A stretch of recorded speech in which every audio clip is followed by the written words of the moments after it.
Hi guys, welcome. I wanted to tell you a little bit about understanding a sprained ankle, because all of you understand that, and how you can understand what a subluxation is. So this weekend, I had to get new tires on my car, dropped off my car for tires. As on the way home, I was running through a parking lot, ended up hitting a curb, and I ended up rolling my ankle. And it was, when it happened, I just rolled with it. I kind of rolled down on the ground, really painful for instantly.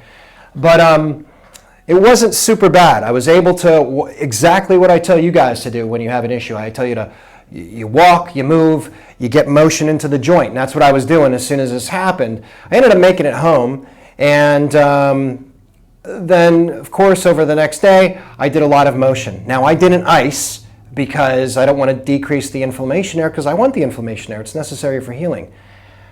However, I want to explain what a proper how you would properly take care of a sprained ankle or even a sprained knee, which most of you people would call an MCL or an ACL damage, and then how we do that chiropractically and what that means to a subluxation, which I'm going to explain once you understand a sprained ankle. Hey everyone, my name is Will. I'm doing my preceptor here. So this is what happened. So when Dr. Kometz sprained his ankle, it leads to this right here. This is called a sprain. Before we do anything, you got to first predetermine what a sprain is. We'll briefly go over it. So a sprain is muscle and ligament. That's what it is. So there's many different ways this could happen. You can do compression, torsion, shear. His is a shear force, okay? It could be internal, external force. It's an inversion sprain this way. What happens is that it affects the lateral portion right here, or the outer portion here. So it affects his ligaments, his muscles, his bone. So the question is it absolutely necessary to see a chiropractor when you injure yourself? Yes. Absolutely. First day is actually the best because you reduce the swelling, it's called reduction, set the bone where it needs to go, and the patient can get better. Okay? First. Then I check his bones. I check all 8 parts of his bones, of his foot. I find fixation and I set that. Okay? And then we go up right here in his knee. So it's right here. There's a lateral and medial portion, so in and outer portion of his knee, right? We need to understand, by understanding a sprain, which is really what happens, and Will, correct me if I'm wrong, when you sprain an ankle, what's happening is the ligaments are stretching and the bone is moving with the ligaments, so they're out of position. Is that correct? Yes. So what happens is there's still that gap in there, and that bone is never set back into place. That ligament between there will be chronically inflamed, it'll be chronically weakened because it's still being stretched. And there'll be lots of inflammation. You may have seen people like this. They have chronically swollen ankles, especially like athletes. They're chronically swollen, right? Because they've never been set proper, they've never been healed.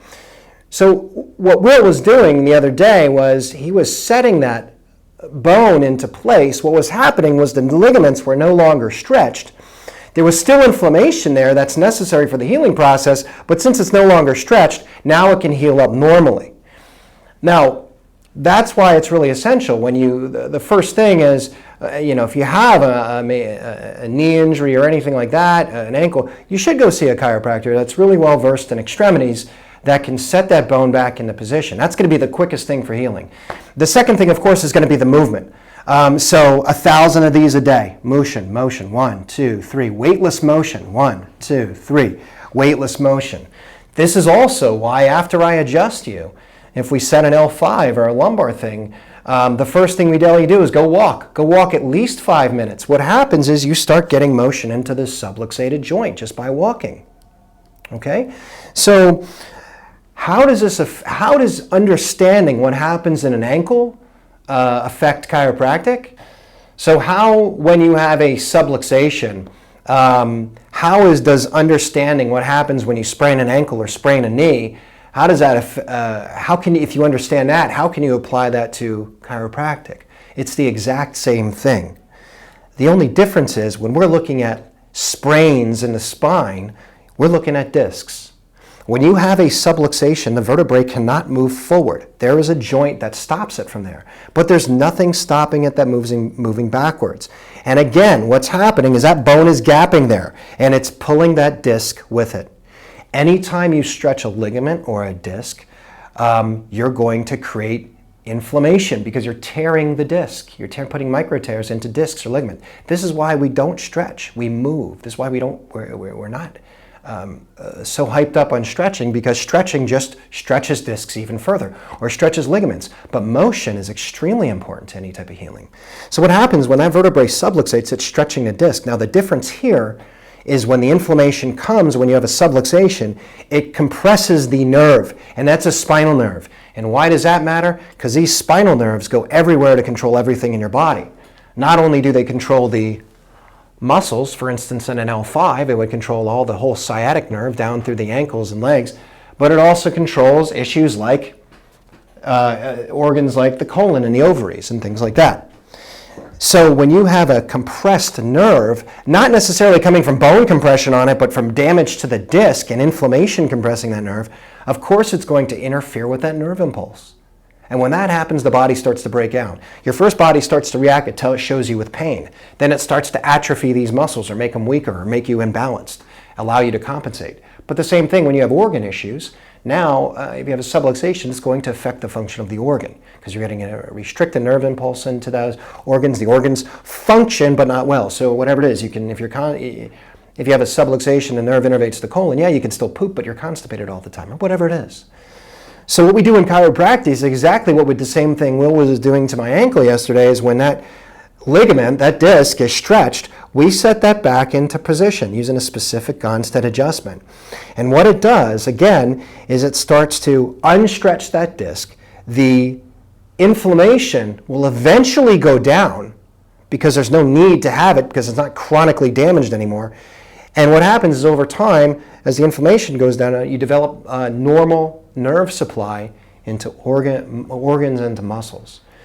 So the principles that Will uses just to help get my ankle back to normal is exactly the same thing that we're doing chiropractically. Except the reason why chiropractic is such a, for spinal adjusting, is such a greater impact to your health overall is because the spinal nerves go to everywhere in your body. Where the nerves in your ankle, that's where they go. So we hope this clears up and hopes you gives you some an understanding of how subluxation. It's exactly the same thing that happens when you sprain discs or you sprain your ankle or your knee. It's a sprain, except it's at the disc. So right now, Will's going to finish off he already had done the analysis, and he's going to set the ankle right now, and he's going to set the knee. So you guys will be able to see that. So I'm just checking all 8 bones of his foot. The fixation is the talus. So this is called anterior talus. So it's a hinge joint. So the purpose of this bone is just to do this motion here. So it's fixated. So how I'm going to adjust it is I do this right here. So we adjust extremity the same way we adjust the spine. We adjust from 80 to 100. So we really take out all the slack, and we try to go as less force as possible. Right? So I'm just on this talus right here. Have Doc breathe out for me. I'll drive it. Yeah, that's it. Okay. And right here, I'm just checking his knee movement, both sides. Right? So this is lateral, femur condyle. So it's swung and tight, and it's fixation here, right? So I'm just gonna set it this way. So have him breathe out for me. So after I get my adjustment, of course, you want to get motion into the joints. You can go out and do your walking for that. You can just do this. I like to do these a lot with especially much more acute situations just because weightless motion is going to be much better than anything else. Our bigger concern right now is not so much range of motion, it's just any motion at all, correct? Yes. Okay. So this is going to allow me to heal much more fully. Now understand, anytime you damage a disc or a ligament, that will never, ever, ever be 100% again, right? Because scar tissue is never going to, like if you damage a muscle, correct me if I'm wrong, like if you damage a muscle, you can grow back with the scar tissue involved there. Tell me about that. Or is it more muscular tissue? Yes, so for how the muscle works is much more vascular. So whenever you tear, like what Doc was saying, it'll heal faster. When it comes to like ligaments of your foot or your knee, take a little bit more time. It's avascular. And because of that, we got to set the bone where it needs to go. The patient do movement. Because the reason why we do movement that's so essential and so important is that it increases fluid production in the areas that been swallowed or injured, acute, subacute, and over time and repetition, the patient will heal and get better.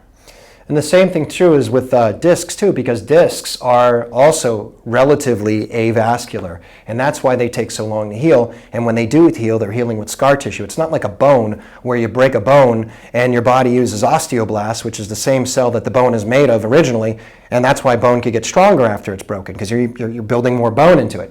Very different from a disc or a ligament injury. Now,